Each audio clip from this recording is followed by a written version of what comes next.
"We know he was here," the man continued, ignoring Jake's attempt to deny it. "And now, we need you to tell us everything you know. This isn't just about a flat tire anymore. There are people looking for him. Dangerous people." Suddenly, the weight of the situation came crashing down on Jake. This wasn't just some simple act of kindness. He had unknowingly stepped into a world he didn't belong in. Now he was caught in the middle of something dangerous, something he didn't fully understand. But who were these people? What did they want with John? And more importantly, what would they do if they didn't get the answers they were looking for? Jake didn't know how to respond. His instinct was to keep quiet, but the look in the man's eyes told him that wasn't an option. He had to figure out who to trust, and quickly. Was John really a criminal? Or was he running from something worse? And what would happen if Jake didn't give these people what they wanted? As Jake stood there, facing the stranger, he realized one thing. This was far from over. Whatever the truth was, it was bigger than just a flat tire. His life had taken a turn he never expected, and there was no turning back now. The stakes were getting higher, and Jake was running out of time. What would he do next? Would he protect John, or would he try to save himself? And who exactly were these dangerous people hunting for the man he had helped? With his mind racing and no clear answers, Jake knew one thing for sure. Things were about to get a lot worse before they got better. Jake stood frozen in the garage, feeling the weight of the man's words sink in. He was in way over his head, and he knew it. The stranger standing before him wasn't just here for a casual chat. There was a dangerous edge to him, something in his eyes that made Jake's heart pound. "I don't know anything," Jake said, trying to deflect. But the man wasn't buying. "We need to find John, and you're the last person who saw him." The man pressed, his voice low and serious. "Help us, or this could get much worse for you." Jake's thoughts raced. He wanted no part of this, but it seemed like he had no choice. What did these people want with John? Were they after him because of the money he allegedly stole? Or was there something even darker at play? Either way, Jake realized he was stuck in the middle of it now, whether he liked it or not. For a brief moment, Jake considered cooperating, telling the man everything he knew about that day. How John seemed nervous, how he was in a rush to leave, but something held him back. What if these people weren't the good guys? What if John wasn't the villain everyone thought he was? Maybe he wasn't running from justice, but from something far worse. "Look, I didn't ask questions. I just helped him with the tire, and he drove off," Jake said, trying to sound firm. The man narrowed his eyes, clearly not satisfied with the answer, but he didn't push further. Instead, he gave Jake a cold look. "Just remember," the man said, turning to leave. "This isn't over. If we don't find him, we'll be back." Jake felt a wave of relief as the man left the garage. But it was short-lived. He knew he wasn't safe. Whoever these people were, they meant business. And if they didn't find John, they would come after Jake again. Later that night, Jake sat at home, replaying everything in his mind. He couldn't get the image of John out of his head, the way he had looked at him, like he was hiding something. Jake needed answers, and there was only one way to get them. He had to find John before anyone else did. The next day, Jake started digging deeper. He reached out to some of his old contacts, people who might know something about John's disappearance. After hours of calls and dead ends, he finally got a lead.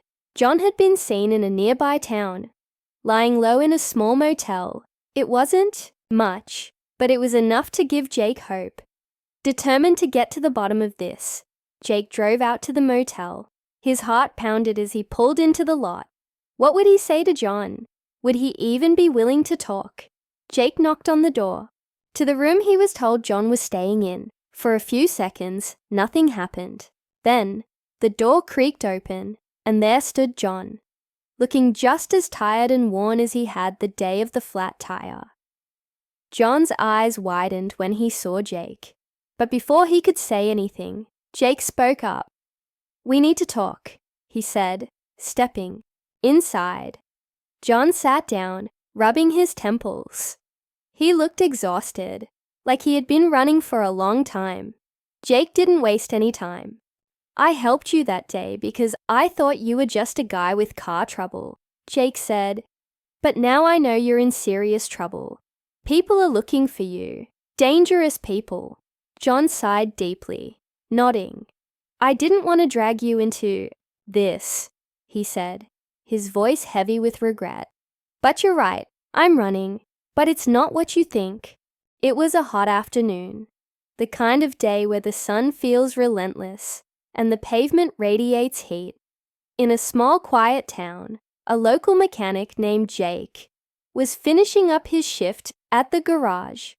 Jake was the kind of guy everyone knew, friendly, always willing to lend a hand, and skilled at his job.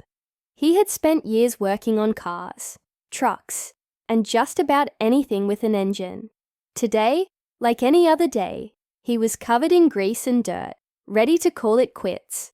That's when something caught his eye. A car had pulled into the lot, the driver clearly in need of help. The car's front tire was completely flat, and the driver, a man in his mid-40s, looked flustered. Without hesitation, Jake grabbed his tools and walked over. "Hey there, looks like you've got a problem," he said, flashing a smile. The man, who introduced himself as John, looked relieved. "Yeah, it's been a rough day. I didn't expect to end up with a flat tire in the middle of nowhere," John explained. Jake could tell the man was in a hurry, probably on his way somewhere important, but didn't pry. Instead, he got straight to work, swapping out the damaged tire and making sure everything was in good shape. As Jake worked, they chatted about everyday things: family, work, the weather. John seemed like a decent guy, polite and grateful. In under an hour, the tire was fixed, and John was ready to go. He offered to pay Jake, but Jake waved it off. "No need, happy to help out," Jake said. John, visibly touched by the gesture, thanked him again before driving off. That should have been the end of it, a quick favor for a stranger. But Jake couldn't shake the feeling that something was a little unusual. Maybe it was the way John seemed so out of place. Or maybe it was how hurried he seemed, like he was running from something or someone. Jake brushed it off, thinking it was just another day on the job. A few days later, life went back to normal. Jake had almost forgotten about the whole thing, busy with his usual routine of fixing cars and helping customers at the garage. That's when the phone call came. It was from someone Jake didn't recognize, but the voice on the other end sounded serious. "Are you the mechanic who helped a man with a flat tire earlier this week?" the voice asked. Jake confirmed he was, a little unsure of where this was going. The voice on the other end paused for a moment before continuing. "I don't think you realize who you helped that day. It wasn't just any stranger." Suddenly, everything felt different. The room seemed quieter, and Jake's mind started racing. Who could this man have been? What had he gotten involved in? And why was someone calling him now, days later, with this cryptic message?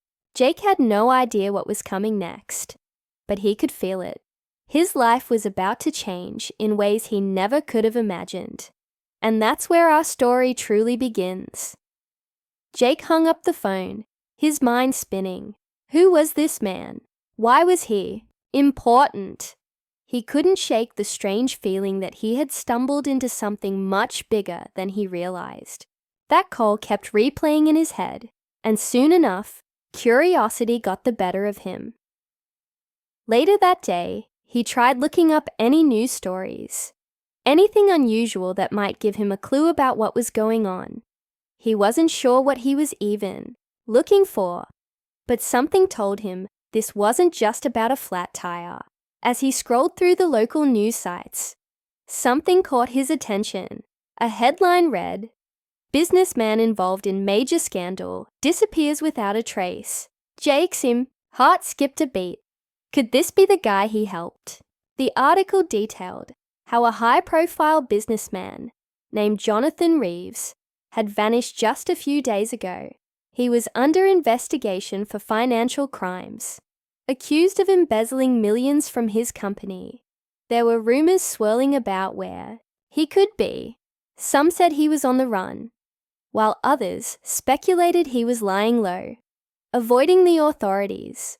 The more Jake read, the more convinced he became that the John he met that day with the flat tire was this very same man.